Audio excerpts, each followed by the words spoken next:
Load या reload किया जाता था। अगर आप देखें इस तरफ तो ये छोटे छोटे जो आपको खाने देख रहे हैं, इन खानों का मतलब होता था यहाँ पे क्षमादान रखे जाते थे। इस तरफ ये जो आप छोटे-छोटे आप ये जो आप ये जो देखिए, आप यहाँ पर आइए, मैं कैमरामैन से कहूँ नजदीक आए।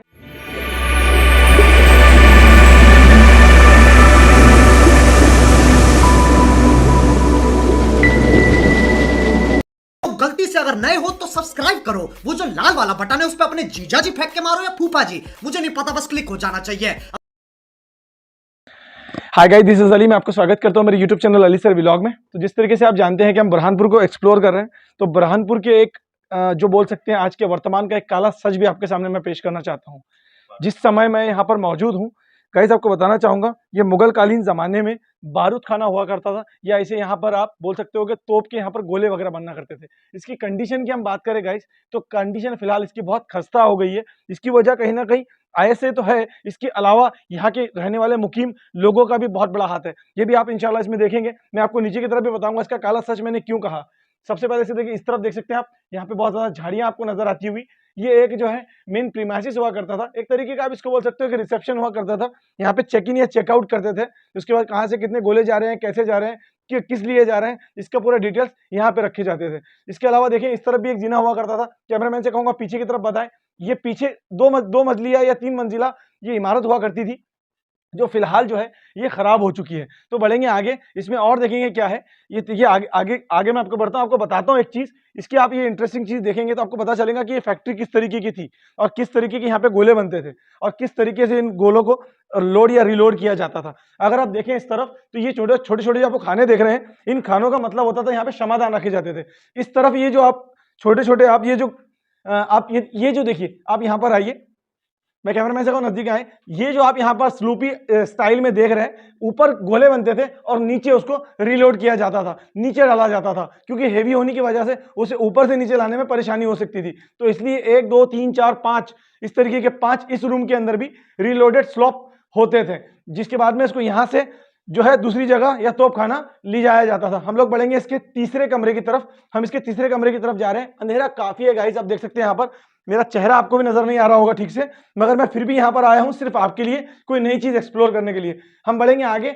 यहाँ पर भी बाहर जाने के लिए रास्ता हुआ करता था। फिलहाल यहाँ गंदगी बहुत है और आप देख सकते हैं ऊपर का जो छत है अभी फिलहाल सही सलामत है, मगर ये कभी भी गिर सकता है गाइस। तो मैं आपसे ये गुजारिश करूंगा, यहाँ पर आ रहे हो, अगर इस जगह को एक्सप्लोर करना चाहते हैं तो थोड़ा सा संभल कर अपने रिस्क पर आए फिलहाल। और एएसआई से मैं गुजारिश करूंगा, यहाँ पर जो कुछ हो रहा है उस चीज के ऊपर भी ख्याल रखें। मैं जो चीज आपको बताने वाला था कि ये काला सच क्या है, तो मैं बताता हूं आपको कि हमारे एएसआई के नाक के नीचे रहकर कुछ लोग यहाँ पर क्या कर रहे हैं और हमारे मॉन्यूमेंट्स और हमारे हिस्ट्री के साथ किस तरह का खिलवाड़ कर रहे हैं, इसका अंदाजा में आपको हो जाएगा। मैं आपको अभी बताता हूँ यहाँ पर। अब चलिए बाहर की तरफ। ये इसका मेन एंट्रांस हुआ करता था किसी समय। अब इसके एंट्रांस को और इसके जो स्टेप्स हैं इसको भी पूरी तरह से तोड़ दिया गया है। तो ये जीना हुआ करता था उस समय में। ये जीने के देखिए आप निशानात आपको नजर आएंगे। हम लोग चलेंगे बाहर की तरफ। अब आपको बताता हूँ इसका काला सच। तो चलिए चलते हैं नीचे की तरफ। हम लोग उतर चुके हैं तोप खाने के बारूद खाने के नीचे। मैं कैमरामैन से कहूंगा पीछे की तरफ बताएं। ये देखिए पूरा ये जो एक तरीके का जो है प्लेटफॉर्म हुआ करता था, हेवी प्लेटफॉर्म था, ये हेवी पत्थरों पे बना हुआ था। इसे जेसीबी से तोड़ दिया गया गाइस। यहाँ पर स्टेप्स हुआ करती थी, स्टेप्स के थ्रू अंदर जाया करता था। हम लोग चलेंगे आगे, इसको और ज्यादा मैं एक्सप्लोर करूंगा। ये जो आप देख रहे हैं ये नया रोड है कॉन्क्रीट का। एएसआई के अंडर में रहते हुए ये मॉन्यूमेंट्स के नजदीक इतना बड़ा वेल कंस्ट्रक्टेड रोड कैसे बन गया, ये सोच का विषय है।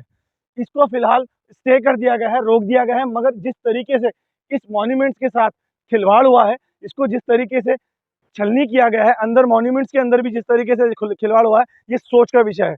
मैं हमारे उच्च अधिकारियों से, हमारी गवर्नमेंट से, हमारे जो एएसआई के उच्च अधिकारी हैं, हेड ऑफिसर्स हैं, उन सबसे गुजारिश करूंगा इसके ऊपर एक उच्च अधिकारी तौर पर एक समिति बनाई जाए, उसका यहाँ पर पूरी तरह से जो है जांच की जाए और जांच करने के बाद जो भी रिजल्ट सामने आए वो जल्द से जल्द सरकार के और लोगों के सामने लाया जाए। क्योंकि बुरहानपुर का ये इतिहास है, ये हमारे देश का इतिहास है, ये हमारे भारत का इतिहास है। इसके साथ अतिक्रमण हो रहा है, ये कहीं ना कहीं सही नहीं है। कोई रेडी वाला अगर कोई फुटपाथ पे रेडी लगाता है जो 200 रुपये रोज कमाता है, उसके लिए आप अतिक्रमण करते हो, उसके लिए आप जेसीबी ले जाते हो, मगर यहाँ करोड़ों रुपया कमाने वाले लोग प्लॉटिंग करके अतिक्रमण कर रहे हैं, भू अतिक्रमण कर रहे हैं। इसके ऊपर सरकार की किसी तरीके की कोई नजर नहीं है, इस पर भी हमको ध्यान देने की जरूरत है। तो ये था एक छुपा हुआ हिस्सा जो बुरहानपुर का काला सच है हमारे लिए। कहीं ना कहीं ऐसे कई सारे मॉन्यूमेंट्स हैं, ऐसे कई स्मारक हैं जिनको जो है खराब किया जा रहा है और लोग अपने स्वार्थ के लिए, अपने फायदे के लिए अपने इतिहास को भूल रहे हैं। मुझे लगता है एक दिन वो आएगा जब हम सिर्फ और सिर्फ पेपर और मोबाइल में ही देख पाएंगे कि बुरहानपुर में ये हुआ करता था। जी हाँ, जैसे हमारे दादाजी, हमारे परदादा जी फोटो में अच्छे लगते हैं ना, वैसे शायद बुरहानपुर का इतिहास भी, यह स्मारक भी उसी तरीके से अच्छा लगेगा। ये बहुत बुरी बात है, इस पर हमको ध्यान देने की जरूरत है। अगर मेरी बात आपको पसंद आ रही है तो इसे लाइक करें, शेयर करें, कमेंट करें, मेरे चैनल को सब्सक्राइब करना ना भूलें। तो चलिए मिलते हैं कोई नई जगह, कोई खास जगह, कुछ अलग, कुछ हटके, कुछ नया एक्सप्लोर करने के लिए। तब तक अपना ख्याल रखें, अपनों का ख्याल रखें।